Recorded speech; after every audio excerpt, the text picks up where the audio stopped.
A continuación, para dar inicio al seminario, quisiera presentar a la docente que impartirá la sesión de hoy. Su nombre es Cristina Núñez, licenciada en Psicología por la ahí está, por la Universidad Autónoma de Baja California, diplomada en Neuropsicología Infantil, diplomada en Neurociencias, coordinadora de los diplomados en Intervención Temprana, Trastornos del Neurodesarrollo, Detección, Evaluación y Estrategias de Intervención e Inclusión Educativa. Posee 20 años de experiencia en atención a niños y adolescentes. Ahora sí le damos paso a Cristina para que inicie con su presentación. Ya, profesora. Hola, muy buenas noches para ustedes, tardes para mí, porque son aquí las 6 de la tarde en Mexicali, Baja California. Me da mucho gusto ver tanta asistencia, a pesar de que estamos en vacaciones, ¿no? Dije, ay, va a haber poquita gente, pero no, miren, aquí andan muchos interesados en seguir aprendiendo, ¿no? Me da mucho gusto estar con ustedes y bueno, para estos que aprovechamos las vacaciones para aprender. Voy a hacer una breve introducción de mi historia para que también se den una idea de por qué llego a este punto en cuanto a ofrecer este seminario introductorio, ¿no? Sobre TDAH y para que vean el cambio de perspectiva que vamos a tener en nuestro curso, ¿ok? Pues de entrada, más de 20 años de experiencia desde que soy psicóloga, pero esta historia empezó, se podría decir, desde hace 40 años. Ya voy a cumplir 58 años en julio y cuando tenía 18 años inicié un curso de verano en donde, pues sin experiencia, sin estudios ni nada, siendo una jovencita, me animé a dar un curso de verano con un grupo multigrado y en ese grupo que se me llenó fueron veintitantos niños, con niños desde primero a sexto año. Pues trabajé con ellos sin herramientas, ¿no? Más que con todas las ganas de aprender. Entonces, pues ahí me di cuenta que había niños que tenían 7, 8 años y que no sabían leer, algunos que eran unos frijolitos saltarines que subían y bajaban en el grupo, otros muy tranquilos y demás. Entonces empecé a generar algunas estrategias de trabajo con ellos. Yo sola di este curso, tuve la fortuna de que un padre me prestara ese espacio, una escuela, toda una escuela para dar este curso. Y fue en mi pueblo, en una ciudad pequeña que se llama Tlapacoya, en Veracruz. Y bueno, desde ahí empezó mi interés por, caray, ¿cómo se les hace con estos pequeños, ¿no? Los que no aprenden, los que tienen dificultades, los que se distraen, los que, mm, pues, tienen cierta dificultad, ¿no? Desde ahí empezó mi interés. Después estudié la licenciatura en matemáticas, que quedó trunca esa carrera en el quinto semestre, y después estudié psicología. Ya que estudié psicología, trabajé en colegios como maestra, entonces tengo la experiencia como maestra de grupo, ¿ok? Tengo la experiencia como maestra de grupo y también trabajé en psicopedagógicos de colegios y en mi consultorio particular. Entonces podía ver las diferentes perspectivas, ¿no? Desde del lado frente a grupo como maestra, dando clases, di clases desde primero a sexto como maestra de grupo y en secundaria. Después, en cuanto a mi atención con niños, empecé a atender niños de 6 años en adelante. Y cuando yo hacía las historias clínicas, decía yo, caray, cuando hago la historia clínica y veo la historia del desarrollo, pues veía que estos niños empezaron a presentar signos de alerta o de alarma, ¿no? Desde muy pequeños, a lo mejor desfase en el desarrollo del lenguaje o de la motricidad, o muy adelantados en la motricidad, en lenguaje. Es, por ejemplo, niños con hiperactividad, a veces cuando hago las historias clínicas, caminan desde los 11 meses, por ejemplo, ¿no? Entonces, fue cuando me preparé en intervención temprana y en educación inclusiva. Después estudié neurociencias, me llama mucho la atención, estudié un diplomado en neurociencias y después en la misma institución estudié un diplomado en neuropsicología infantil. Pero lo que vino a ser un parteaguas en mi vida fue estudiar psicotraumatología. ¿Por qué? Cuando estudié psicotraumatología, me cambió totalmente la perspectiva de todo como veníamos trabajando anteriormente, de usar técnicas conductuales, de implementar técnicas de modificación de conducta, etcétera, etcétera. Me cambió totalmente la perspectiva y es lo que les quiero compartir ahorita, ¿sí? Ok, cuando estudié psicotraumatología, entonces, pude ver como un panorama más amplio y es lo que les quiero compartir el día de hoy, ¿no? Em, Principalmente con el TDAH, tiene mucha relación los síntomas del TDAH con el trastorno de estrés postraumático complejo. En el DSM-5 todavía no está registrado el trastorno de estrés postraumático complejo como un trastorno, ¿no? Pero en la CIE-11 ya está el trastorno de estrés postraumático complejo como un trastorno. En el DSM-5 está el trastorno de estrés postraumático normal, ¿no? Pero en la CIE-11 ya está el trastorno de estrés postraumático complejo. ¿Por qué y cómo lo relaciono ahorita con el TDAH? Como ustedes sabrán, ustedes que más o menos tienen una idea del TDAH, ¿cuáles son las principales características del TDAH? Anótenmelas ahí en el chat para que ustedes me las vayan mostrando. ¿Cuáles son las principales? ¿Qué conocen un poquito? Lo básico de TDAH. ¿Cuáles son las principales, las tres principales características del TDAH? Anótenlas en el chat para ver más o menos qué idea tienen sobre esto que se distraen, inatención, hiperactividad, impulsividad, distracción, desatención constante, impulsividad, inatención, hiperactividad, etcétera, etcétera. Ok, dentro de lo que es mi práctica clínica, atendí muchos niños, dificultad para mantener la atención, hiperactividad, etcétera, etcétera. Muchísimas gracias a todos los que están escribiendo en el chat. Quiero que esto sea interactivo, aunque sea por chat, ¿sale? Ok, entonces, bueno, les digo, dentro de mi práctica clínica, hubo un sector de la población que atendí durante un tiempo, que son los niños institucionalizados. Saben que los niños institucionalizados son los niños que están en algún albergue o que alguna institución se hace cargo de su cuidado y de su educación, ¿sí? Cuando yo, por mucho tiempo, me estuvieron mandando del DIF, tanto papás como niños para prepararlos, para hacerles evaluación a los papás para ver si tenían las aptitudes para adoptar a un niño. Y en algunos casos me mandaban ya a los papás que ya habían adoptado a algún niño para que les diéramos terapia a los niños y seguir dándoles orientación a los papás. Pero algo que me llamaba mucho la atención, y aparte también atendí a muchos niños que fueron adoptados, que no me los mandó el DIF, que llegaron, que los papás, que por algún otro medio llegaron con nosotros, ¿no? Entonces, una de las principales características que veía de muchos niños que me llegaron ya diagnosticados y muchos otros que yo atendí, que una de las principales problemáticas que presentaban era el déficit de atención, ¿ok? Y pues la mayoría venía con diagnóstico de TDAH o de trastorno de conducta o trastorno oposicionista desafiante, pero una de las principales áreas afectadas en estos niños era la atención, ¿ok? ¿Vamos bien hasta aquí?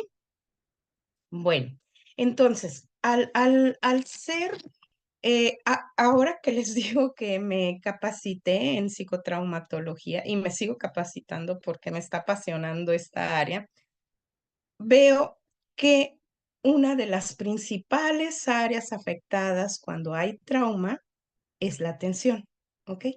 Y que el trauma hace cambios a nivel estructural en el cerebro y a nivel conectivo. ¿Qué quiere decir esto? Que el trauma modifica las estructuras de nuestro cerebro y modifica también la conectividad. Y una de las principales áreas afectadas es el área emocional, ¿ok? En la atención principalmente y la memoria. Son de las principales áreas afectadas cuando hay trauma.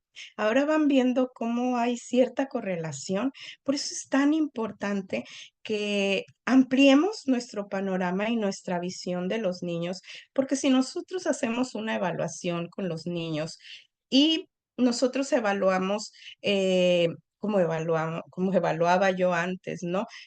Pues haciendo historia clínica, aplicando escalas para ver si el niño cumplía con los criterios diagnósticos de TDAH y demás, explorando también lo emocional, el área familiar y demás, pero me enfocaba yo más en, bueno, el niño tiene TDAH, hay que trabajar pues con la inatención, la hiperactividad y la impulsividad, ¿no? Principalmente.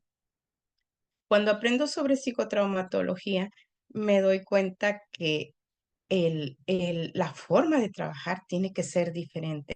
Y vamos a ir viendo ahorita, voy a compartir pantalla para que vayamos viendo esto. ¿Se ve? ¿Sí se ve la presentación? A ver, ok, sí se ve. Ok, muy bien, gracias. Entonces, bueno. Vamos a ver qué es por qué regulación emocional. Vamos a ver ahorita regulación emocional en el TDAH. Ok. Ay, no avanza. Ok, los voy a pasar para acá arriba porque, bueno, ya ese fue un preámbulo muy amplio, pero creo que ya más o menos se van dando cuenta de qué perspectiva vamos a ver en este seminario, ¿no? Entonces, el trastorno por déficit de atención e hiperactividad constituye un trastorno del neurodesarrollo. ¿Qué quiere decir esto? Que el desarrollo cerebral del niño tiene más o menos una línea, que son los hitos del desarrollo, ¿no? Y cuando hay un trastorno, pues esa línea se desvía un poquito, ya sea en el lenguaje, ya sea en la motricidad, ya sea en aprendizaje. Los trastornos del neurodesarrollo, ustedes saben que es la discapacidad intelectual, trastornos de la comunicación, TDAH, autismo, trastornos motrices, a ver si se me va alguno por ahí, y bueno, ok, entonces es una desviación en lo que es el neurodesarrollo, de cómo el cerebro va, desarrollándose y cómo se van cumpliendo los hitos del desarrollo, ¿ok? ¿Cuáles son los síntomas nucleares del TDAH? Ustedes los mencionaron en el chat, ¿no? La inatención, la hiperactividad y la impulsividad. Y esta última puede ser, fíjense qué interesante, porque vemos la hiperactividad y la impulsividad, principalmente la impulsividad, más bien no la imaginamos motora, pero puede ser verbal, que es la verborrea. Hablan mucho, hablan mucho, hablan mucho y no se detienen, no hay a veces te interrumpen mucho en la conversación, etcétera. La motora, pues que la conocemos mucho, se mueven mucho en el salón y muchos de esos movimientos no tienen un sentido. Por ejemplo, yo ahorita voy a mover la mano para tomar este objeto y tengo una intención al mover esta mano o muevo mis manos para explicar, ¿no? Pero muchos de los movimientos en la hiperactividad de los chicos con TDAH no hay una intencionalidad, simplemente es mucho movimiento, ¿no? Y bueno, entonces puede ser verbal, motora y cognitiva, también emocional, ¿ok? Entonces la impulsividad puede ser también emocional. Por eso este seminario y por eso la importancia de trabajar lo emocional, porque ustedes saben que cuando nosotros estamos bien emocionalmente, nuestro cerebro está listo para aprender, está en la ventana de tolerancia, que ahorita vamos a ver esto, estamos en paz, estamos en calma, estamos atentos, estamos conectados, estamos abiertos al aprendizaje. Pero cuando nuestras emociones están alteradas, nuestra área emocional está desregulada, pues nuestra atención va a estar en otro lado, ¿sí? No va a estar en lo que debe de estar. Y ahorita vamos a ver una pirámide que se me hace muy interesante y que a mí me impactó cuando la vi la primera vez, ¿no? Ok. Entonces, esta impulsividad se expresa por la desregulación emocional, cuando es la impulsividad emocional, ¿no? Y afecta la capacidad de autorregularse emocionalmente e inhibir las emociones. Más que controlar las emociones es regularlas, porque las emociones no se pueden controlar, esas salen, son innatas, ¿no? Esas salen. Pero lo que hago con ellas es lo que va a marcar la diferencia, ¿ok? Bueno, ¿y qué es la desregulación emocional? Junto con la inatención, la hiperactividad y la impulsividad constituyen parte de los síntomas que deben de considerarse en el tratamiento multimodal del TDAH. Y ahora yo les pregunto, ¿qué sería lo primero que tendría que atenderse en un niño con TDAH? Dentro de los criterios diagnósticos en el DSM-5 no marcan eh, la desregulación emocional. Sin embargo, quienes trabajamos en esto y quienes realizan investigaciones marcan como una de las características del TDAH la desregulación emocional, ¿sí? Principalmente en la baja tolerancia a la frustración. Ok, anótenme en el chat qué consideran de estos aspectos, la inatención, la hiperactividad, la impulsividad o la desregulación emocional. ¿Qué sería lo primero que tendríamos que trabajar? ¿Qué consideran ustedes? Me dicen por ahí desregulación emocional, el aspecto emocional. Y si se fijan, si nosotros revisamos el DSM-5, vamos a ver cómo muchos de los trastornos mentales tienen que ver con las emociones, ¿ok? Tienen mucho que ver con las emociones, ¿ok? Bueno, psicoeducación, excelente. ¿Psicoeducación a quién? A ver, ¿quién anotó psicoeducación? ¿Psicoeducación a quién? Por ahí anótenle. Voy a estar checando el chat, ¿sale? Ok, bueno, aquí les voy a compartir. Berkeley y Skidrow encontraron en investigaciones que demuestran marcadores de la evidencia psicológica, neurológica y comportamental de aquí en adelante va a ser la desregulación emocional en niños con TDAH, pues presentan mayor inestabilidad e irritabilidad emocional en comparación con otros niños. Por lo tanto, los caracterizan como aspectos básicos del TDAH infantil. Al parecer, este, no han agregado todavía ese aspecto de la desregulación emocional porque se puede confundir con otros trastornos, ¿no?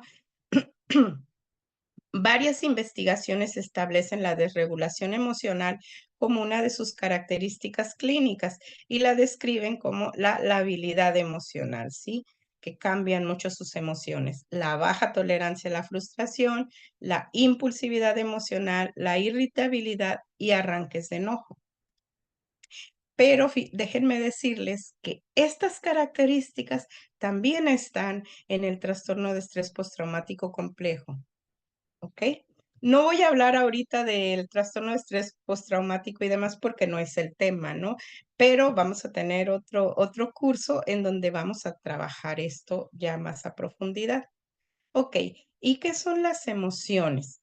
En el amplio espectro de la conducta del humano, las emociones han representado un tema interesante para el análisis, en primer lugar, debido a que controlan, fíjense qué importante, controlan conductas complejas en el humano como la motivación y el aprendizaje. Entonces, las emociones tienen mucho que ver con la motivación y el aprendizaje, ¿ok? En segundo lugar, porque la mayoría de las enfermedades psiquiátricas, es lo que les comentaba hace un momento, más devastadoras, por ejemplo, la depresión, la ansiedad, la esquizofrenia, los trastornos afectivos, los trastornos de personalidad, involucran desórdenes emocionales. Todas ellas presentan dos características comunes. La primera se refiere a una respuesta motora visceral, o sea, lo que tú haces cuando, por ejemplo, te enojas, ¿no? ¿qué haces? A lo mejor avientas, golpeas la pared, o cuando tienes miedo, huyes, te vas. Esa es la respuesta motora, ¿no? Y la segunda, una respuesta motora estereotipada somática. Ahorita vamos a profundizar un poquito más en eso, ¿ok? Y bueno, si vemos, las emociones se han plasmado en en muchas obras de arte y en muchas obras de la antigüedad. Y esto nos dice que las emociones han estado acompañándonos en nuestra evolución durante muchos años, ¿ok? La evolución nos las puso a nosotros para algo, cumplen una función, ¿ok? Bueno, vamos a ver el chat. Ajá. Trabajar con nosotros los padres, ya que muchos de nosotros ignoramos y nos vamos por más los comentarios negativos de la sociedad. Muy interesante los comentarios. Así es, la psicoeducación es básica en esto. Ok, bueno, entonces, en esencia, todas las emociones son impulsos que nos llevan a actuar, ¿ok?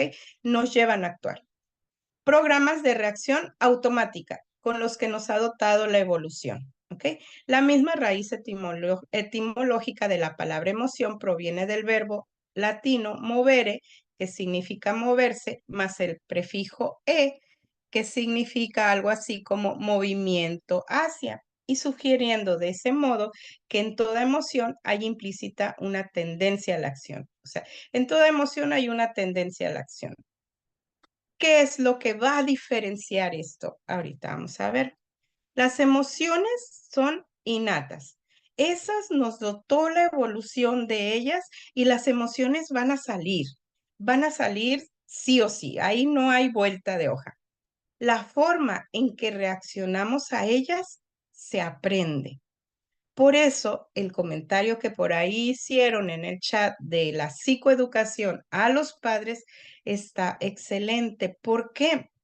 Porque es en casa donde vamos a aprender y no con lo que nos digan, sino con lo que nosotros veamos de nuestros cuidadores principales, la forma en que nosotros vamos a responder ante las emociones. ¿Ok? Bueno, vamos a hacer un pequeño ejercicio de las emociones para que más o menos vayamos, no es un taller, pero quiero que hagamos para que vayamos entendiéndolo un poquito más. ¿Les parece? ¿Qué les parece? Ok, quiero que cierren un poco sus ojos, cierren sus ojos, respiren profundo, saquen el aire. La respiración siempre tiene que ser por la nariz. Respiramos e inflamos la panza. Sostenemos y sacamos lentamente. Ahora vamos a pensar en la emoción de la tristeza. Piensen en algo que hayan vivido que les da tristeza. Piensen en algo que les da tristeza. Y lo más importante en este ejercicio es conecten con su cuerpo. ¿En dónde y cómo sienten la tristeza? ¿Qué sienten? Si sienten opresión, si sienten dolor, si sienten un hueco, si sienten presión. ¿Qué sienten en su cuerpo y en qué parte del cuerpo la sienten?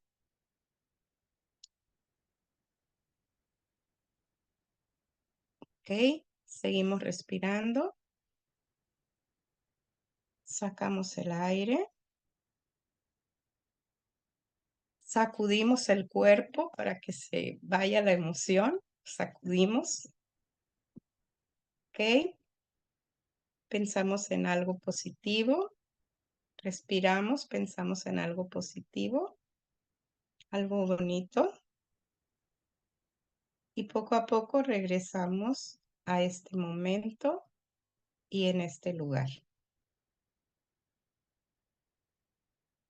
Ok. Ahora, lo que van a hacer es que en el chat me van a escribir qué sintieron en el cuerpo y en dónde lo sintieron. Que me describan qué sintieron y en dónde lo sintieron, ¿ok? Quiero irlos escuchando. Vacío, espalda pesadez en la espalda, estómago, nudo en la garganta, dolor de pecho en la garganta, apretada, sin aire en el pecho, desesperación, etcétera, etcétera. Angustia en el pecho. Ok, ok. En mi corazón, ojos y pecho oprimidos, dolor en el corazón, ganas de llorar. Ok, gracias. ¿Se dan cuenta? La importancia, aquí es tan importante cuando trabajamos con los niños y cuando trabajamos con los papás de los niños, el trabajar el contacto con el cuerpo, ¿sí? En, en, en psicotraumatología es la terapia sensoriomotriz. En psicotraumatología se usan varios tipos de terapia.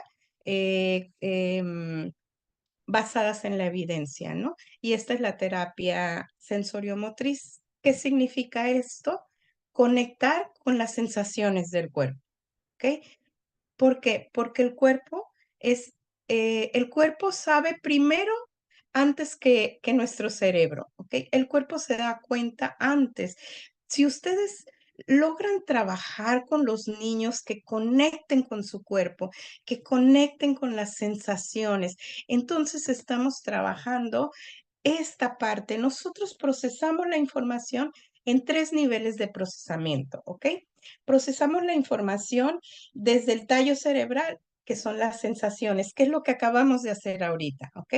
Procesamos la información desde el sistema límbico, que es el que procesa las emociones, y procesamos la información desde la corteza cerebral también. Pero, ¿desde dónde? Si nosotros percibimos por nuestros sentidos y todo va, tenemos nuestros 5 sentidos, más aparte la propiocepción, el sistema vestibular y la interocepción, ¿ok? Entonces, nosotros percibimos por nuestros sentidos, por nuestros 8 sentidos, ¿no?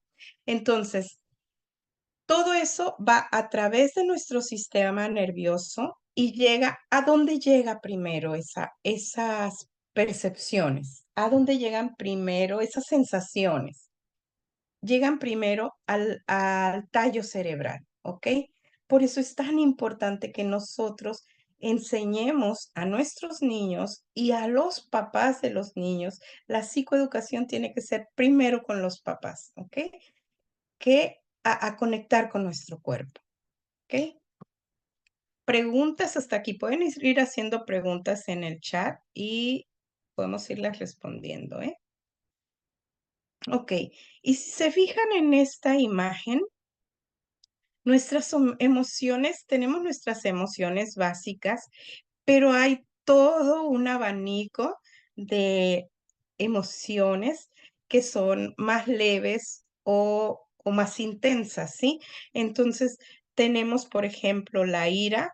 También podemos sentirnos frustrados, distantes, críticos, amenazados, heridos, devastados, apenados, atacados, celosos, resentidos.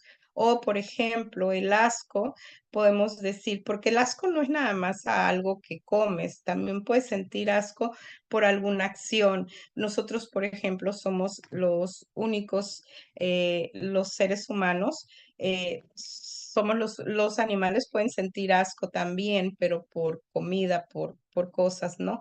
Pero por acciones somos los únicos que sentimos eso, ¿no? Entonces el asco también puede ser sentido como inconforme, decepcionado, abstinencia, moral, repugnante, revoltoso, odioso, aversión, ¿ok? La tristeza también se puede sentir como abandono, como desesperanza, como deprimido, como solo, como aburrido, como indiferente, como apático, como aislado. La felicidad también se puede sentir como interesado, orgulloso, aceptado, poderoso, pacífico, como valiente, provocativo, cariñoso, esperanzado, sensible. La sorpresa también se puede sentir como entusiasmado, asombrado, confundido, estupefacto, impresionado. El miedo también se puede sentir como inseguro, rechazado, marginado, inútil, etcétera, etcétera. O sea, es todo un abanico de posibilidades. Y aquí, por ejemplo, nosotros ya vimos un nivel de procesamiento de la información y el primer nivel de procesamiento fue desde el tallo cerebral y es a través de las sensaciones de nuestro cuerpo, ¿ok? Hay un libro muy interesante de Nazaret Castellanos que se llama La neurociencia del cuerpo. Está muy, muy interesante porque habla sobre todo esto que estoy platicándoles ahorita, ¿no? Otro nivel de procesamiento que tenemos es desde el sistema límbico. Lo que estamos platicando ahorita sobre las emociones, cuando ya tú dices, pues, ¿qué siento? Siento, opresión en el pecho, siento hueco, un nudo en la garganta, siento un hueco en el estómago, ¿ok? ¿Y qué emoción sientes, no? No, pues me siento culpable o me siento abandonado, ¿no? Porque vamos a suponer que es un niño, ¿no? Un niño que a lo mejor se desregula y grita, pega, llora por todo, no sé. Entonces, cuando empezamos a trabajar con el niño que conecte con su cuerpo, que conecte, que empiece a identificar las sensaciones de su cuerpo, ya estamos trabajando el primer nivel de procesamiento de información, ¿sí? La conexión con lo que siente, con las sensaciones. Cuando ya le pone un nombre, me siento, por ejemplo, les dije, abandonado, ¿no? Abandonado. ¿Por qué? Porque mi mamá, estoy pensando en uno de mis pacientitos, ¿no? Mi mamá, pues nos quiere mucho, es muy buena mamá, pero, por ejemplo, nosotros que vivimos en frontera, muchos se van a trabajar al otro lado, a Estados Unidos, y van y vienen, pero se tienen que ir a las 3 de la mañana porque hacen línea y luego se van y trabajan en el campo, por ejemplo, y regresan hasta las 6 de la tarde cansadísimos y hay mamás que son mamás solas y que trabajan, por ejemplo, en Estados Unidos en el campo. Imagínense, entonces tienen personas que le ayudan a cuidar a los niños y demás, pero mamá no está. Y no porque no quiera estar, sino porque tiene que irse a trabajar. Entonces, el niño siente esas sensaciones, le pone nombre y dice, me siento abandonado, ¿ok? Y después ya vamos a la tercera nivel de procesamiento, que es ya la corteza cerebral. Ahí ya es donde procesamos desde la lógica, lo racional, lo cognitivo y demás. Entonces, todas las terapias casi siempre van a esta parte y algunas veces a esta, pero se brincan esta parte y es la más importante. ¿Ok? Entonces, les comentaba sobre el cerebro. Nosotros tenemos primero nuestro cerebro reptiliano, que es el tallo cerebral, ¿no? Que es el de los instintos, la supervivencia, la respiración, el dormir, el latido del corazón, es el que controla todas nuestras funciones básicas, ¿no? Luego tenemos nuestro sistema límbico, que es el de las emociones y demás. Y después tenemos nuestra corteza cerebral, que ya es la razón, el lenguaje, aprendizaje, lo racional, lo cognitivo y demás.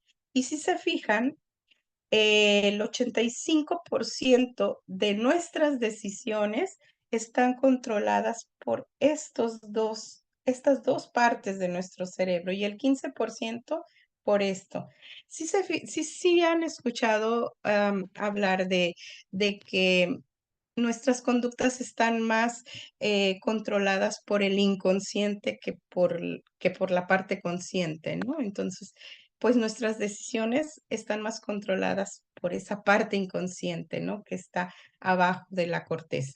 Bueno, no sé si han oído hablar sobre las experiencias adversas en la infancia.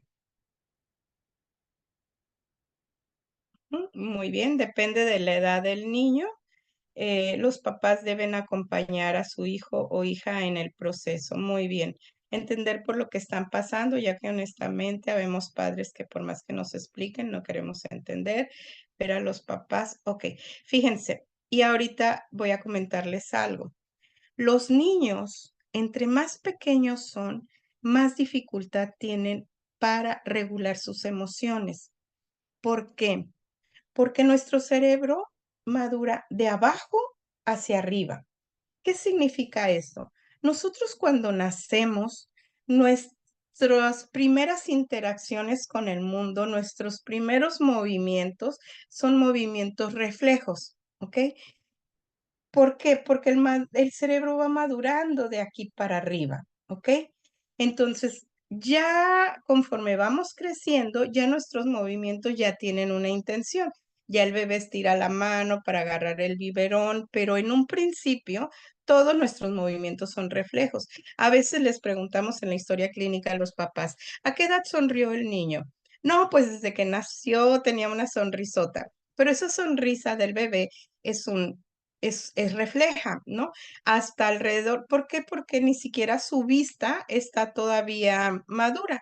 Alrededor de los 3 meses madura, va madurando la visión y entonces ya puede ver mejor el rostro de mamá y alrededor de los 3 meses ya hay sonrisa social, ya hay interacción y demás, ¿no? Entonces ya fijan la mirada, etcétera, etcétera.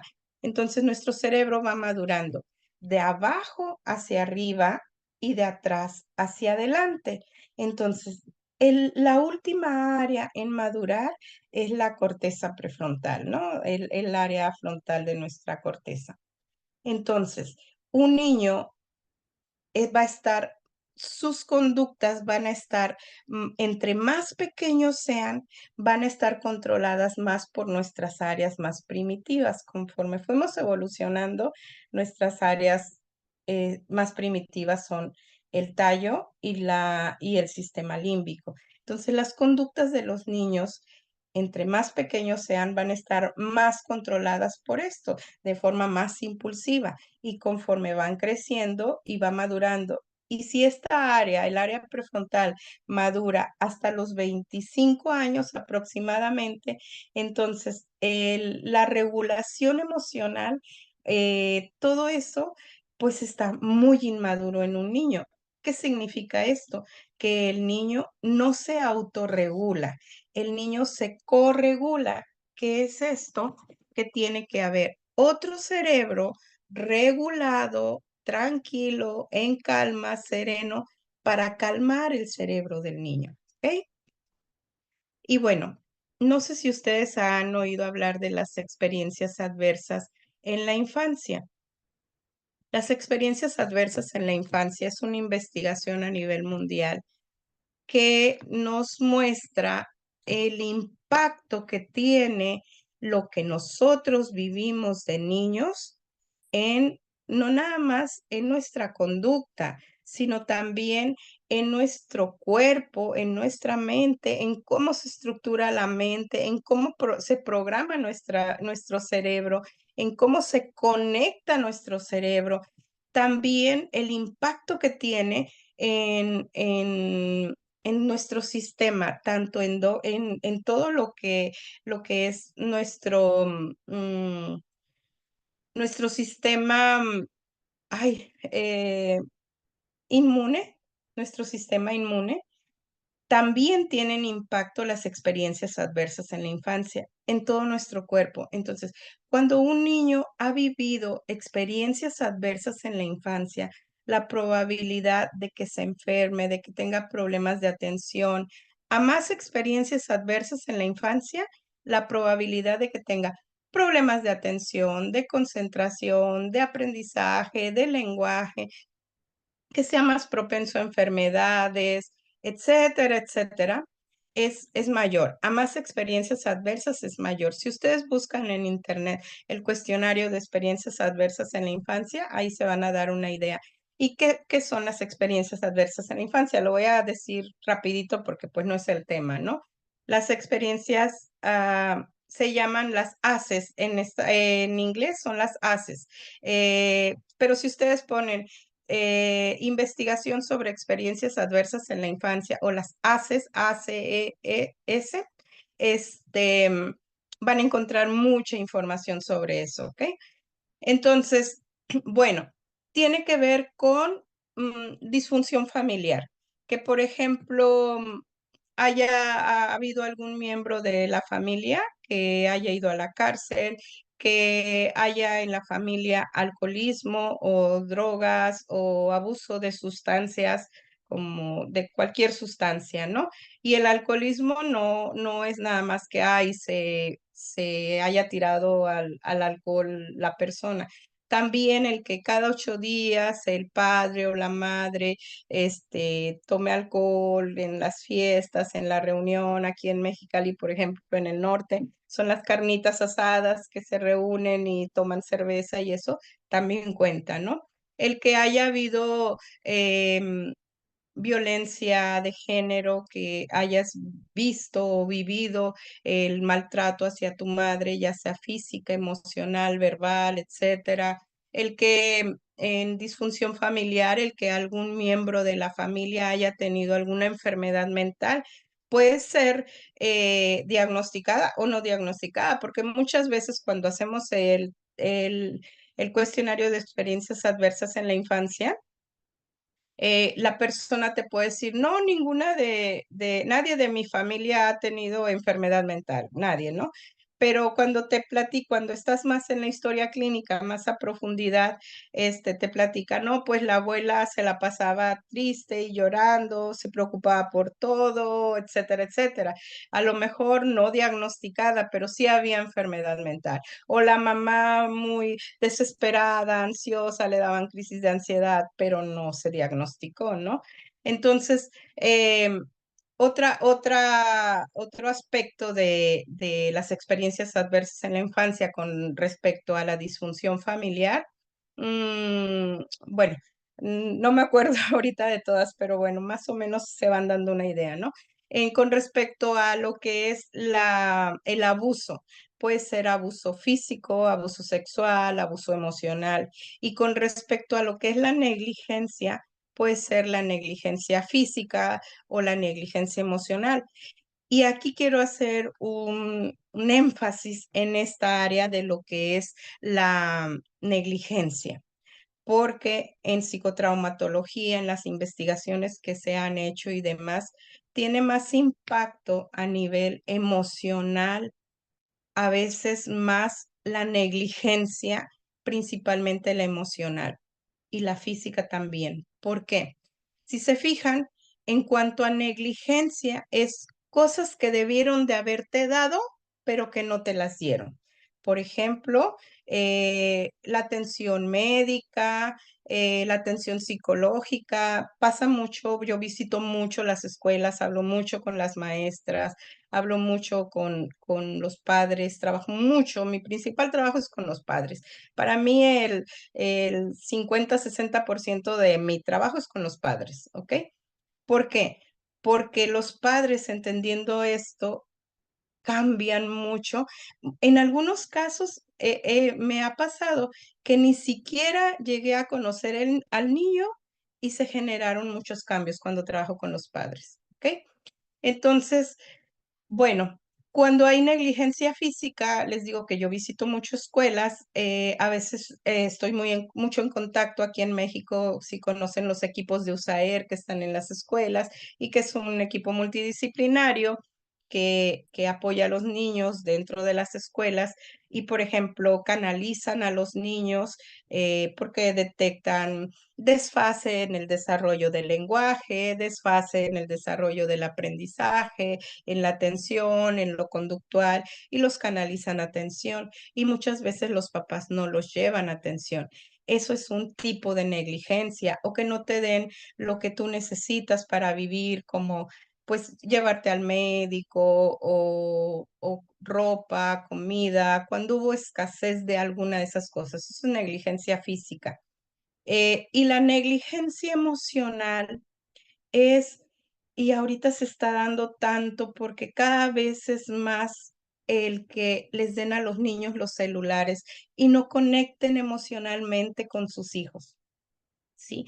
El que invaliden una emoción del niño. Si, por ejemplo, el niño está triste y dice, ay, es que estoy bien triste porque no me habló mi amiga, por ejemplo, y el papá le diga, ay, no estés triste, ignórala, etcétera. Eso es invalidar la emoción del niño.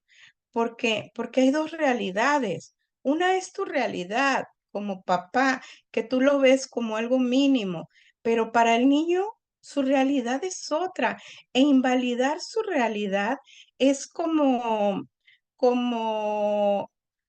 invalidar su realidad es como hacer un gaslighting. ¿Sí saben el gaslighting que es em, haz- como decirle al niño que lo que él está sintiendo no es cierto, ¿sí? Ahorita el ejercicio que nosotros hicimos fue conectar con nuestro cuerpo, conectar con lo que sentimos cuando estamos tristes, ¿ok?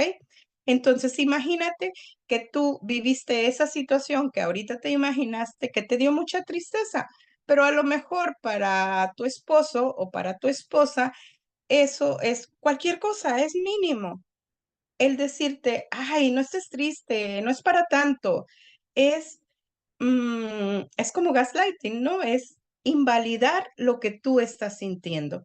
Eso es la negligencia emocional, no validar las emociones del niño, no conectar con el niño emocionalmente, ¿ok? Minimizar una emoción, excelente comentario, ¿ok? Más o menos vamos entendiendo esto. A ver, díganme, ¿cómo vamos? ¿Qué les está pareciendo? Y bueno, ya a grandes rasgos les expliqué lo que son las experiencias adversas en la infancia. ¿Se dan cuenta por qué les digo que estudiar psicotraumatología me cambió la visión? Porque ahora para mí es más importante ver qué hay atrás de la puerta. Si un niño está viviendo experiencias adversas en su infancia y si un niño está viviendo experiencias adversas en su infancia, ¿qué se va a ver disminuido y afectado principalmente ya en lo que es la corteza cerebral? La atención, ¿sí? Ok. Y bueno, fíjense que les voy a hablar ahorita un poquito de la psicopatología, de los efectos del estrés tóxico. ¿Qué es el estrés tóxico? Nosotros necesitamos para vivir cierto nivel de estrés, ¿no? El estrés normal que necesitamos, o sea, ese cortisol que necesitamos en el cuerpo en el día para estar atentos, alertas, respondiendo, actuando, haciendo, estudiando, preparando, etcétera, etcétera. Nosotros necesitamos ese cortisol, ¿ok? Cierta cantidad, cierto nivel de cortisol. Pero cuando un niño, vamos a hablar ahorita, enfocarnos en niños y adolescentes. Si un niño está viviendo experiencias adversas en su infancia, que lo regañen, que le peguen, etcétera, etcétera, su sistema nervioso se altera. Nosotros tenemos la evolución nos dotó de un sistema de alerta. Ustedes imagínense que nuestros antepasados iban a cazar o iban a recolectar, vamos a hablar de los que de la recolección, ¿verdad? Salíamos a recolectar bayas y de repente probábamos una muy rica, pues esta sí, sí, sí la podemos comer, ¿verdad? Nos cayó bien al estómago y esta sí es comible. Y de repente vemos una baya roja que se ve muy atractiva y todo, y la recolectaban y se la comían y les daba diarrea y se enfermaban y se estaban muriendo casi, ¿no? Entonces, el cerebro, una de sus principales funciones es que nos lleva a sobrevivir. El cerebro siempre nos va a llevar a la supervivencia, siempre. Entonces, ¿qué se va a grabar más el cerebro? ¿Esa valla que sí nos hizo bien o la que nos andaba matando? ¿Cuál se va a grabar más en nuestro cerebro? ¿Cuál creen? A ver, anótenle en el chat. ¿Cuál creen que se va a grabar más en nuestro cerebro? ¿La valla que azulita, esa que nos cayó muy bien en el estómago, o la que nos andaba matando? Así es, la que nos andaba matando. Ujú. ¿Por qué? Porque nuestro cerebro nos va a llevar a la supervivencia y eso lo va a supergrabar. Entonces, cuando el cerebro vea una valla a lo mejor más grande, pero roja, ¿qué va a hacer el cerebro? Alerta, se va a poner en modo alerta y va a decir peligro. Eso nos mata, ¿no? Aunque no lo razones así, pero el cerebro se va a poner en peligro y nos va a decir, aguas, eso nos mata, eso es peligro. Y va a estar en hipervigilancia cada vez que vea una valla roja, a lo mejor más grande, más chica, no sé, pero va a decir, ay, eso nos mata, ¿no? Entonces, bueno. Ese es nuestro sistema de alerta. ¿Y qué pasa en nuestro cuerpo con ese sistema de alerta? Que tenemos el eje HHA, el hipotálamo, la hipófisis o pituitaria y las glándulas adrenales o suprarrenales, que están arriba de los riñones. Ok. ¿Qué pasa con este eje HHA? Cuando vemos esa valla roja que, que nos andaba matando, ¡pum! Se va a activar nuestro eje HHA y nos va a decir, peligro, alerta, ¿sí? Alerta roja y se enciende la alarma, ¿no? Va a decir, nuestra respuesta ante el peligro, ante algo que amenaza nuestra vida, va a ser, tenemos tres respuestas: huir, atacar o paralizarnos. Tenemos esas respuestas. Entonces, nuestro organismo, y si se fijan cuando hablamos de conductas, cuando analicen una conducta del niño, vean si está huyendo, paralizándose o atacando, ¿ok? Son respuestas instintivas ante el peligro que nos llevan a la supervivencia. Entonces, cuando se activa nuestro eje HA, el hipotálamo y la hipófisis le dicen a las glándulas suprarrenales, ¿sabes qué? Necesitamos más cortisol porque necesitamos huir o necesitamos atacar o necesitamos paralizarnos, necesitamos más cortisol. Entonces, las glándulas suprarrenales empiezan a generar más cortisol y cada vez que vean una valla roja, ¡pum!, se va a activar nuestro sistema de alerta y se va a circular en nuestro cuerpo más cortisol del que necesitamos. Ese es el estrés tóxico. Pero ¿qué pasa si un niño está viviendo en casa violencia? A lo mejor no hacia él, pero ve que los papás pelean todo el tiempo, discuten, se gritan, su eje HHA se va a activar y se va a activar y se va a activar y se va a estar activando constantemente, ¿sí? Entonces, el eje HHA es el que regula la producción de las hormonas del estrés, como por ejemplo el cortisol. Las experiencias de estrés, como por ejemplo el que los papás estén discutiendo constantemente, de estrés tóxico, estimula de manera continua el eje HHA. Y entonces lo voy a explicar así de forma sencilla. Si ese eje HHA se está prendiendo a cada rato, porque los papás pelean, discuten, etcétera, estas glándulas suprarrenales le dicen a estas, oye, ya no tengo tanto cortisol, o sea, yo estoy programado para cierta cantidad de cortisol. ¿Qué voy a hacer? Entonces, lo que hace es que se hacen cambios epigenéticos. ¿Qué significa esto? Que va a tu genética. Un cambio epigenético es cuando el ambiente hace cambios en tu genética, ¿sí? Entonces, hace cambios epigenéticos y dice, ¿sabes qué? Vamos a programar a estas glándulas suprarrenales para que segreguen más cortisol del que están programadas porque pues esta persona ocupa más cortisol para sobrevivir a esto, ¿no?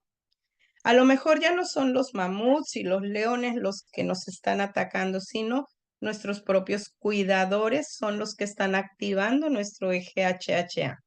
Y entonces, eh, se genera elevados y sostenidos niveles de cortisol, de adrenalina y citoquinas. Y las citoquinas lo que hacen es inflamar, ¿ok? El cuerpo reconoce que está viviendo en un estado sostenido de estrés, genera los cambios epigenéticos que aseguren su sobrevivencia ante esta situación. Por consiguiente, para sobrevivir la situación de adversidad, el cuerpo requiere mayores niveles de cortisol, así es que realiza un cambio epigenético en la regulación del gen que expresa el cortisol.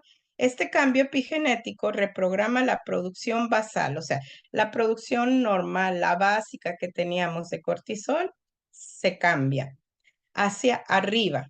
Así que aún en situaciones no estresantes, por ejemplo, el niño está en la escuela, no está en casa donde los papás están peleando, pero su cuerpo ya tiene niveles altos de cortisol circulando constantemente por su cuerpo. Entonces, va a presentar estas conductas de hiperactividad, de estrés, de abrumarse, de ansiedad, etcétera, etcétera, ¿ok? Entonces, así que aún en situaciones no estresantes, en este caso el salón de clases, la maestra, los niveles de cortisol están elevados. Pero quiero que vean esto, qué interesante, que estos cambios epigenéticos pueden transmitirse hasta 3 generaciones si las personas que sufrieron experiencias adversas en la niñez no tienen la oportunidad para sanar y trascender. ¿Y qué sería sanar y trascender? Ahorita vamos a ver esto, ¿sí? ¿Cómo vamos hasta aquí? ¿Qué les está pareciendo esto? A ver, ¿qué les está pareciendo? Ok, quiero que vean aquí que nosotros tenemos nuestro sistema, muy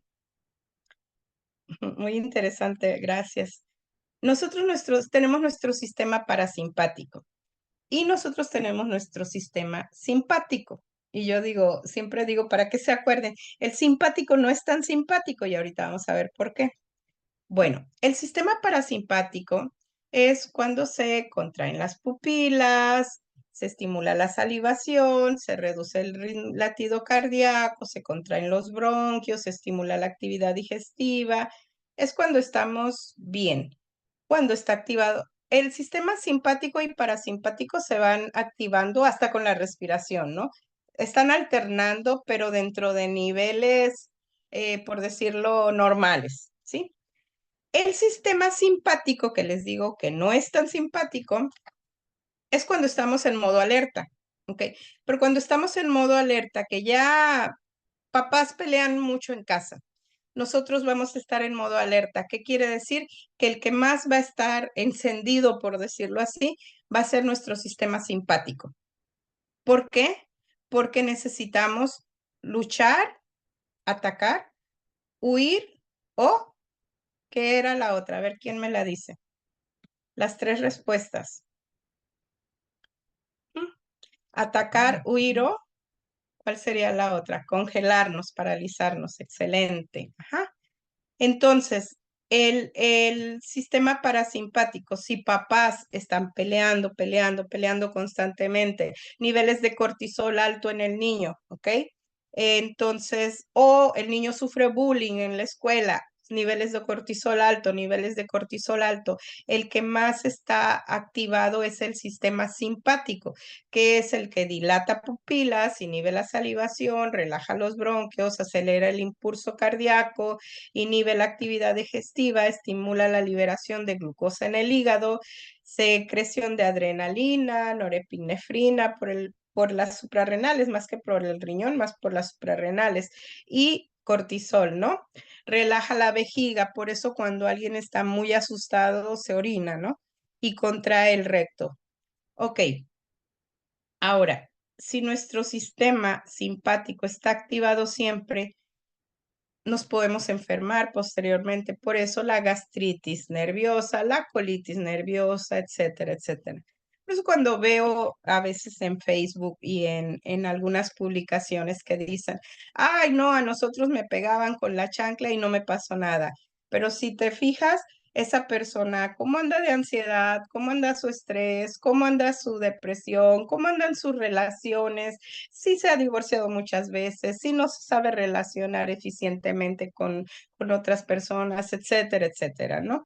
¿Por qué? Porque el golpear a un niño, si se fijan, si un niño se enoja, su respuesta va a ser a lo mejor aventar lo que tiene en la mano, ¿sí? ¿Por qué? Porque el niño no se sabe autorregular, su cerebrito está inmaduro y los papás todavía, ¿qué quiere decir esto? Que su sistema está alterado y papás le pegan, entonces el sistema va a estar más alterado, ¿ok? Y bueno, vamos con lo que sigue, ahí no cambia. ¿Qué es entonces la regulación emocional? La regulación emocional, bueno, ha sido objeto de numerosos estudios, aumentando su interés en los últimos años por los abundantes beneficios en distintos ámbitos como es la educación, la medicina y la relación de ayuda. ¿Ok? Pero, ¿qué es en sí la regulación emocional? Es un proceso cuya finalidad es producir cambios en la periodicidad, ¿ok? Que se dé menos, en el modo, grado y duración de la experiencia emocional, ¿ok? La experiencia subjetiva, porque una emoción dura aproximadamente 90 segundos, o sea, dura muy poquito una emoción. Lo que sigue de la emoción, el que si sigo enojado, es porque ya le estoy dando vueltas y vueltas y vueltas a la situación, ¿ok? Entonces, ¿qué es la respuesta fisiológica y la expresión verbal y no verbal? Se podría hablar de un cierto consenso al definir la regulación emocional como un proceso de habilidad para manejar de forma funcional las reacciones emocionales con la finalidad de mejorar el funcionamiento del sujeto ante ciertas circunstancias. Y si nos vamos otra vez a nuestro cerebro, se fijan que si la respuesta la damos desde nuestras áreas más primitivas, entonces van a ser respuestas más viscerales, ¿ok? Para tener regulación emocional, lo que necesitamos es, ok, ya sentimos las sensaciones de mi cuerpo. Hoy ya se me revolvió el estómago, ya me enojé, ¿no? Ya cuando dije, hoy ya me sentí enojada, ya lo llevé aquí, darle un nombre, ya lo llevé al sistema límbico. Y ahora, ¿qué voy a hacer con este enojo? ¿Qué quiero lograr? ¿Qué pasó? Cuando ya lo llevo aquí a la corteza, entonces puedo hacer un mejor manejo de mi emoción. A ver, sí, me enojé porque mi esposo me dijo esto, ¿no? ¿Qué quiero? ¿Vengarme? ¿Desquitarme? ¿Hacerlo sufrir? ¿Quiero desahogar mi enojo? ¿O quiero eh, que de esto sacar algo bueno? ¿O quiero dialogar y que mejore la situación? ¿No? O sea, ¿qué quiero lograr con esto? Entonces, ya conectamos con esta parte. ¿Se fijan la importancia de lo sensoriomotriz, de conectar primero con el cuerpo, de conectar con nuestras sensaciones? ¿Por qué? Porque el cuerpo se da cuenta antes de lo que estamos sintiendo, ¿ok? Cuando conectamos desde aquí, y si estamos alterados, ¿qué es lo que necesita primero mi cuerpo para bajar esa emoción, para bajar esa intensidad? Es a través del cuerpo como vamos a bajar la intensidad, no a través de la razón, porque si nosotros tenemos un niño enojado, yo les pregunto a todos ustedes y quiero que me respondan en el chat, cuando están bien enojados, pero así bien enojados, ¿entienden de razones? Si alguien le dice, ay, ¿por qué te enojas? No deberías de enojarse, pero ustedes están así, súper enojados. ¿Entienden de razones ustedes como adultos cuando están bien enojados? Díganme sí o no. No, claro, hasta como que más nos enojamos, ¿no? Entonces, fíjense, cuando yo voy a las escuelas o hablo con los papás y me dicen, no, pero, o fíjense los recados que mandamos, señora, hable con su niño porque se enoja mucho, ya hablé con él, o sea, estamos conectando con esta área. ¿Vamos a lograr cambios conectando con esta área? No, tenemos que aprender primero nosotros a calmar esta parte y lo vamos a hacer desde el cuerpo, ¿ok? Y bueno, esto es así como una embarradita, ¿no? De lo que vamos a ver en el curso. Entonces, aquí les voy a hablar un poquito de la ventana de tolerancia y aquí habla un poquito de trauma.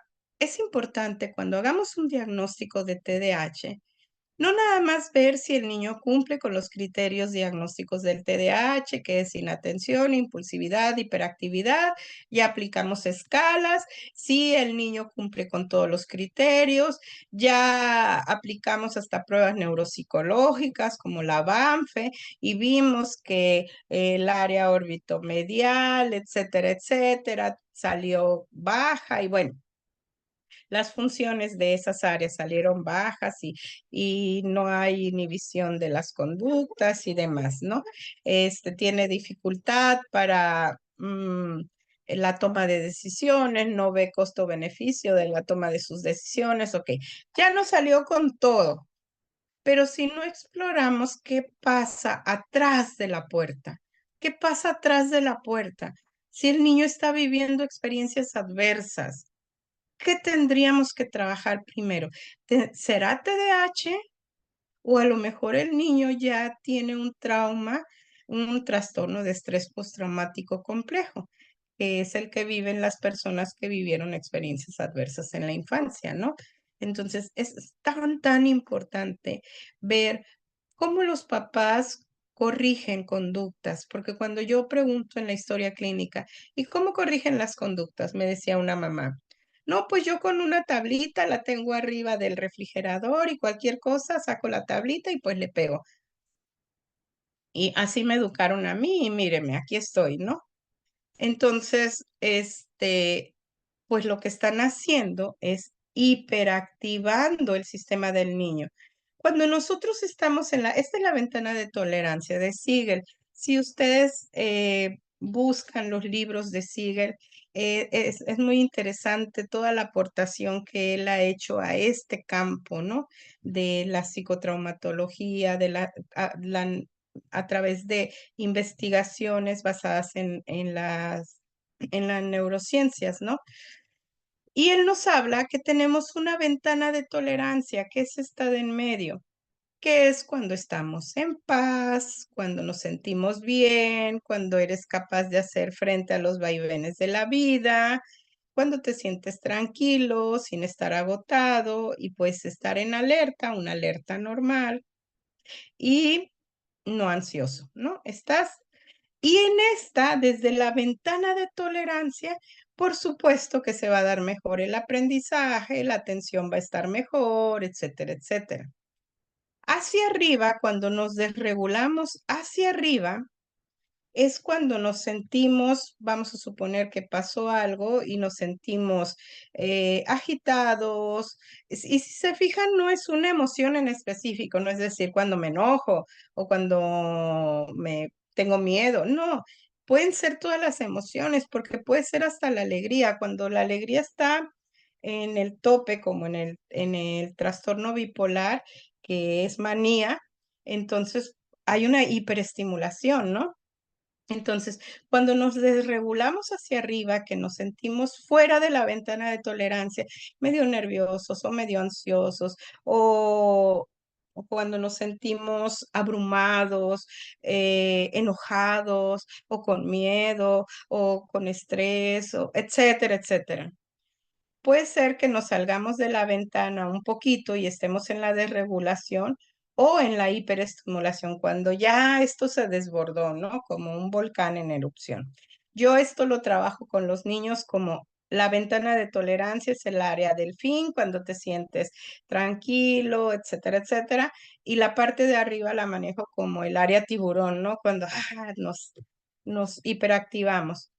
Y hacia abajo la desregulación es cuando me siento agüitado, me siento triste, ya cuando el sistema parasimpático está más activado, ¿no?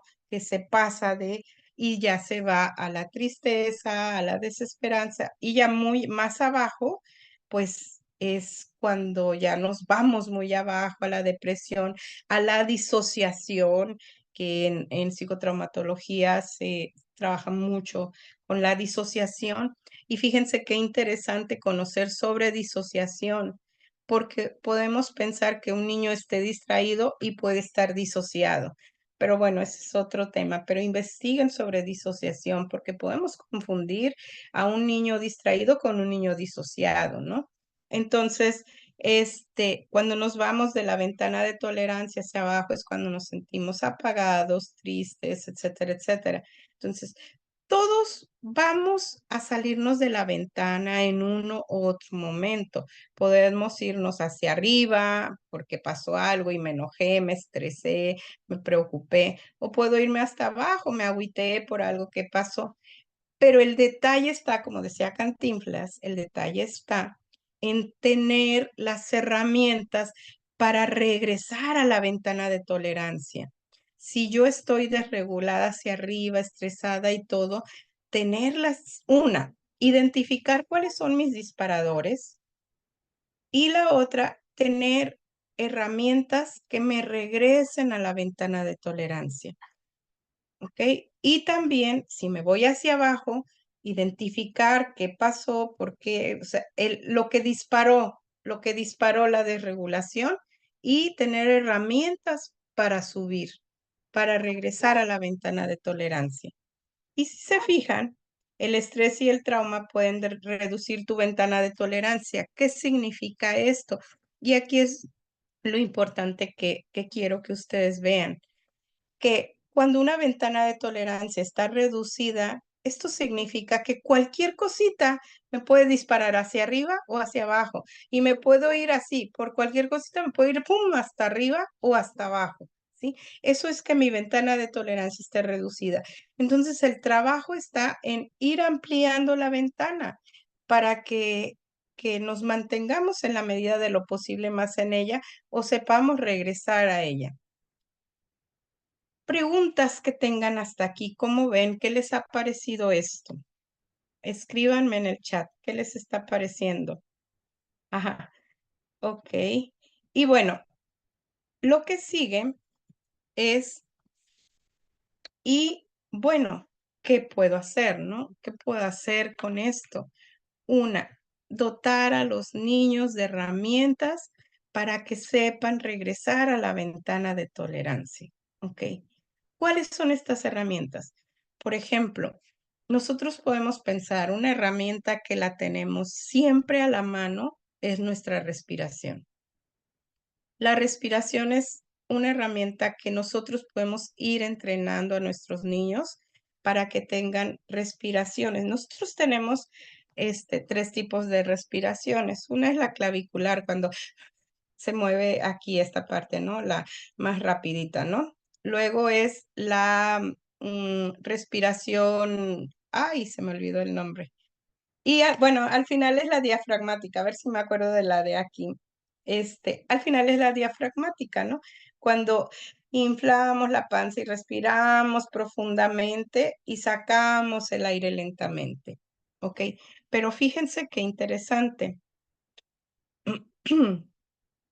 ¿Qué pasa cuando al niño no logras sacarlo de su crisis cuando intentas la respiración? Muy, muy buena pregunta.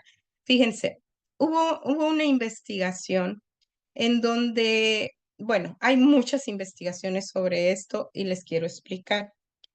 Aquí en nuestro cerebro, este es nuestro tallo cerebral y aquí está nuestro sistema límbico. El área principal que se activa con las emociones es la amígdala, ¿ok? La amígdala es el área principal que se activa con las emociones. Entonces, en una investigación,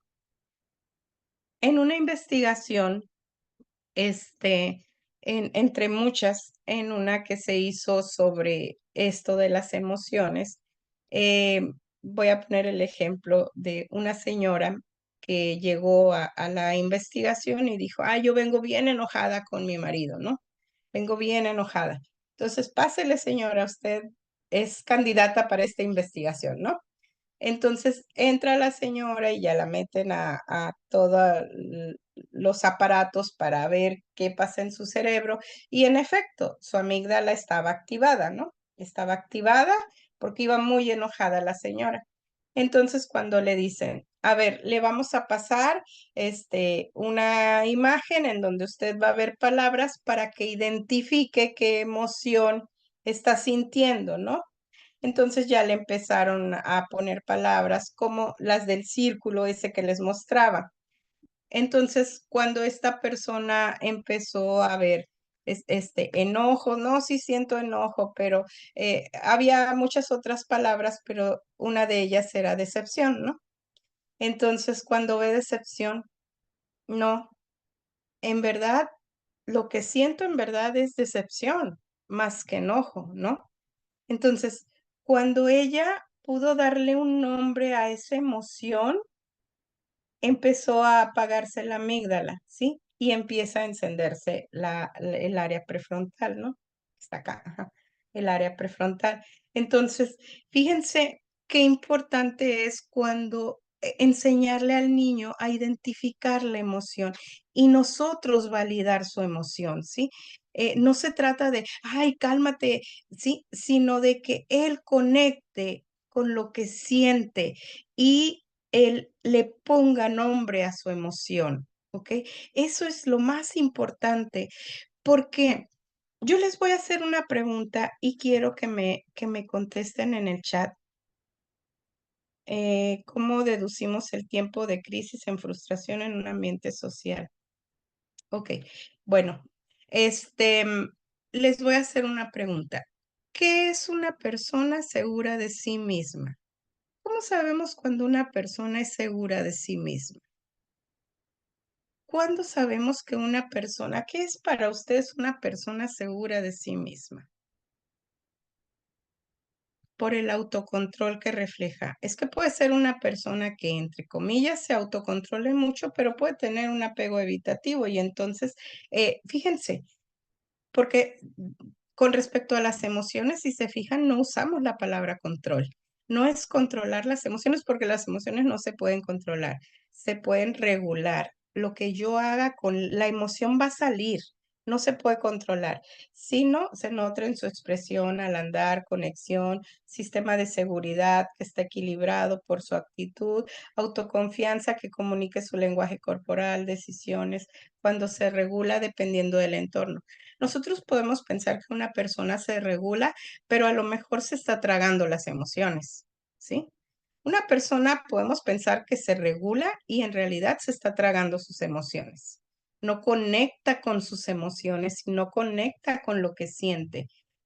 Entonces, cuando nosotros, hay un libro que está buenísimo, que les va a encantar, se llama Educar sin miedo. Me encanta ese libro, porque ustedes van a ir entendiendo en ese libro, cuando nosotros trabajamos con adultos en psicotraumatología, vemos qué es lo que les afectó de niños, ¿sí? Yo ahorita tengo la oportunidad que trabajo con adultos en psicotraumatología, poder ver qué les afectó de niños y entonces poder hacer los cambios acá. Y les voy a hacer otra pregunta. Cuando tú estás muy triste, ¿qué es lo que más necesitas? ¿Qué es lo que más necesitas tú cuando estás muy triste? ¿Qué es lo que más necesitas? ¿Necesitas consejos? ¿Necesitas que te digan que no estés triste? Aquí dicen un abrazo, tiempo fuera, apoyo, motivación, abrazo, consolación, necesito que me escuchen, eh, etcétera, etcétera. ¿Se fijan? Con la tristeza, más que te digan que no estás triste, que me validen, escucha activa, estar solo. Y la escucha activa y curiosa. Tener una escucha curiosa. ¿Qué significa esto? Que tú que estés acompañado en tu emoción, ¿sí? Que estés acompañado en tu emoción. Es lo que más necesitas cuando tú estás triste, estar acompañado, que no me agobien para querer consolarme, acompañamiento, excelente. Si se fijan, todo lo que están escribiendo ustedes es acompañamiento en mi emoción, más que que regularme, es acompañarme en mi emoción.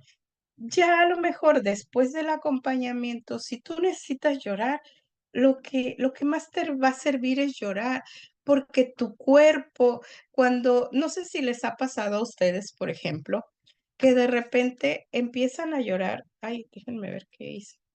Empiezan a llorar y no saben ni por qué están llorando, ¿no? Y dicen: "Ay, no sé por qué estoy llorando, pero me siento bien triste". O sea, tu cuerpo sabe lo que tu mente aún no sabe, ¿se dan cuenta? O sea, el cuerpo está mandándote mensajes de algo que está pasando. Excelente. Entonces, cuando tú conectas con tu emoción, cuando sabes lo que sientes, entonces vas a poder poner los límites que sean necesarios. Y, por ejemplo, el enojo es porque alguien está pasando un límite que a ti te está afectando, ¿no? Entonces, cuando tú conectas con tu emoción, entonces ya puedes darle un nombre. ¿Se fijan? Becky Kennedy es la autora de ese libro y es buenísima, buenísima.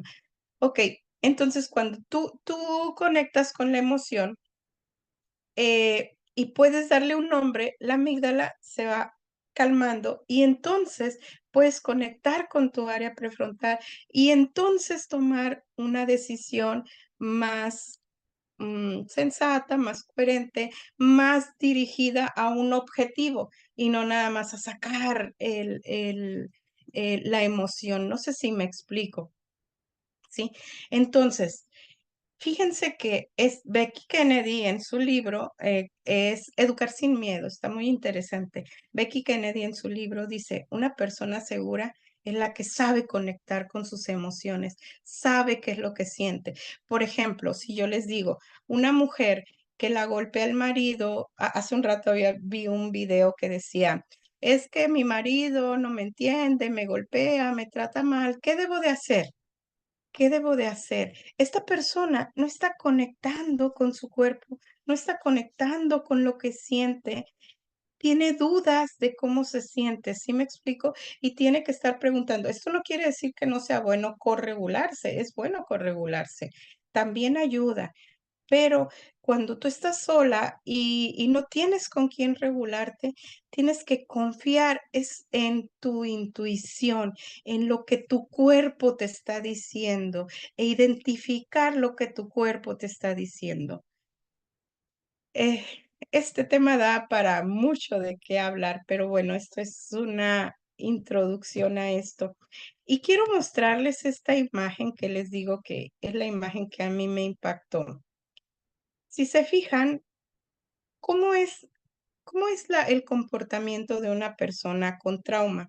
Una persona que está hipervigilante, que tiene mucho cortisol circulando por su cuerpo. Un niño que está viviendo constantemente regaños, este, llamadas de atención, pero sin el porque el niño no sabe cómo hacer las cosas, necesitamos irlo guiando para que aprenda cómo. Entonces, un niño con trauma, estas pirámide me impactó mucho, es del Departamento de Educación de Ohio. Su mente, su cerebro va a estar más en la supervivencia, va a estar en la hipervigilancia, después en buscar alguna forma de regulación, y a veces hay formas disfuncionales de regulación, como gritar, pegar, como aventar, como y hasta el final va a estar en lo social, emocional y en lo cognitivo. Sin embargo, una persona que tiene un ambiente, un entorno saludable, papás que validan su emoción, que le dan, que le dan, que se vinculan emocionalmente con el niño, que lo escuchan, que lo guían, que lo orientan. Si se fijan, su mente, su cerebro va a estar más en el aprendizaje, en lo social y hasta el último en la supervivencia. ¿Por qué? Porque no va al mundo con miedo, va al mundo seguro. Va a estar atento cuando algo pase, si llega a pasar, pero esto no quiere decir que nada más va a estar viendo cuando va o sea, hipervigilante, ¿no? Bueno, pues hasta aquí mi participación. Eh, no sé si tengan preguntas. Vamos a ver un poquito más a profundidad este tema. Esto es, pues, es hora y media, ¿no? Es una breve introducción de lo que vamos haciendo. Muy importante la psicoeducación a los padres, porque como vean los niños que los padres manejan la emoción, así la van a manejar ellos. El papá le puede decir, hijo, respira cuando te enojes, pero si en casa, cuando papá se enoja, grita, avienta, despotrica, maldice. Entonces, el niño lo que va a aprender es lo que está viviendo, porque así se manejan las emociones en casa. El papá no contacta con la emoción, simplemente ¡fum! Deja que o mamá, ¿no? Deja que el volcán haga erupción y no dice, a ver, espérenme, me estoy enojando, me voy a respirar un rato, o aunque esté, por ejemplo, vamos a suponer un niño que le está pegando al hermano. Obviamente tenemos que contenerlo porque no vamos a dejar que le peguen, ¿no? Y entonces yo puedo estar respirando y que el niño vea que yo estoy regulando mi emoción. Lo que necesitan los niños es un apego seguro. ¿Y qué es un apego seguro? Es que sus cuidadores estén regulados en la medida de lo posible. No papás perfectos que no se desregulan, pero que saben regresar a la ventana de tolerancia y desde ahí conectan con sus hijos. Eso es un apego seguro. Y bueno, preguntas. Hasta aquí ya son las 8:30. Eh, hasta aquí llega mi participación. A ver con nuestra monitora que nos apoya aquí con esto. ¿Qué les pareció? Debido al tiempo, solo vamos a poder tomar una sola pregunta porque ya deberíamos Ay, haber Dios, terminado. perdón, me pasé No. del tiempo. Pau tiene la mano levantada, así que le vamos a dar Pau, el paso.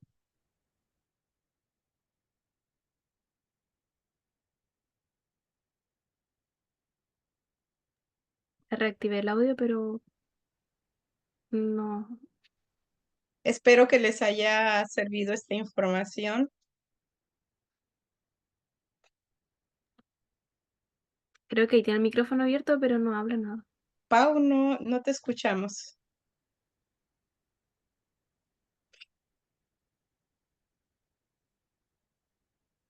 O no sé si habrá pasado a apretar el...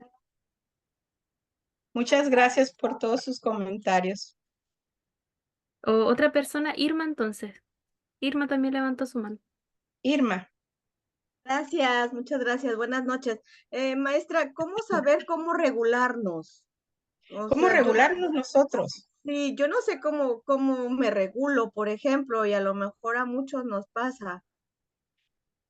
Irma, excelente participación y me encanta que lo digas. Yo te voy a decir una cosa. Yo, cuando me capacité en psicotraumatología, cuando salí, dije, atiéndanme, atiéndanme porque yo me he atendido con varios modelos y dije, no, esto es otra cosa y yo sé que esto va más allá de, ¿no? Es capacitarnos, es irnos preparando. O sea, yo te diría ir a terapia, sería lo ideal, y en psicotraumatología, porque todos tenemos de una u otra forma y no es una nueva corriente, es todo no es un nuevo modelo de atención porque incluye a todos y va a la raíz del problema, como cuando vamos al doctor y llevas fiebre, el doctor no te atiende bueno, te da para la fiebre, bajar la fiebre, pero dice, ¿qué está causando la fiebre, no? Va a la raíz del problema y te da para la infección en la garganta o no sé qué, como estoy yo ahorita, ¿no? Eso es la psicotraumatología, va a la raíz, va a la profundidad. Pero mientras este libro de Becky Kennedy, el de Educar sin miedo, hay un libro básico que es El cuerpo lleva la cuenta. Ese es uno. O sea, si hablamos de terapia, biblioterapia, sería El cuerpo lleva la cuenta, y después del libro del cuerpo lleva la cuenta, hay otro libro que se llama ¿Y cómo se sale? Te da muchas estrategias. En este taller que vamos a tener de TDAH, les voy a dar estrategias de autorregulación, o sea, cómo irnos regulando nosotros. Les voy a dar estrategias que cuando trabajamos en psicotraumatología es lo primero que hacemos, estabilizar a la persona para que sepa regresar a la ventana de tolerancia, ¿no? Y también, pues aprender técnicas, pero no se trata nada más de, regulo la emoción. Es aprender, es ir aprendiendo. Yo te digo, estudié y sigo aprendiendo y cada vez entre más aprendo digo, ay, creo que necesito, o sea, es poco lo que sé, siempre que aprendo algo nuevo digo, ay, necesito aprender más, ¿no? Es trabajo, es chamba. Eso sí les digo, es mucha chamba. Mi sueño es que en todas las escuelas de nuestro México haya áreas de regulación emocional, porque en verdad eso es lo que va a cambiar al mundo, el que sepamos regular nuestras emociones y conectar desde la ventana de tolerancia, porque ahí no vamos a usar la violencia. Si estamos desregulados hacia arriba, lo que hacemos es violencia, si se fijan. Y hacia abajo a veces también, ¿no? O a veces ni siquiera tenemos las fuerzas para reaccionar. Pero cuando conectamos desde la ventana de tolerancia, desde la calma, desde la paz, híjole, es otra cosa. Y es chamba, es mucha chamba, pero el primer paso ya está dado. El quiero aprender esto. Ese es el primer paso, ¿sí? Yo te puedo decir, o sea, regular la emoción no es no salirme nunca de la ventana de tolerancia. Es saber identificar que me salí, conectar con mi emoción y saber regresar.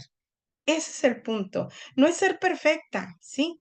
Es saber que soy una buena persona, que ahorita me desregulé, pero voy a regresarme, ¿no? Ese libro de Becky Kennedy está genial. Les digo, El cuerpo lleva la cuenta y cómo se sale, y este de Becky Kennedy, híjole, fundamentales en esto. ¿Respondí a tu pregunta? Gracias. Y ahora sí, em, le damos gracias por su participación en el seminario de hoy. También agradecemos a la expositora Cristina Núñez por su presentación. Ya, profesora, acá no es necesario que usted esté en el sorteo, o si quiere está, claramente, si no, también se puede ir. Y nada, agradecerle también por el seminario. Muchas gracias y suerte. Gracias. Y ahora sí vamos a comenzar con el sorteo.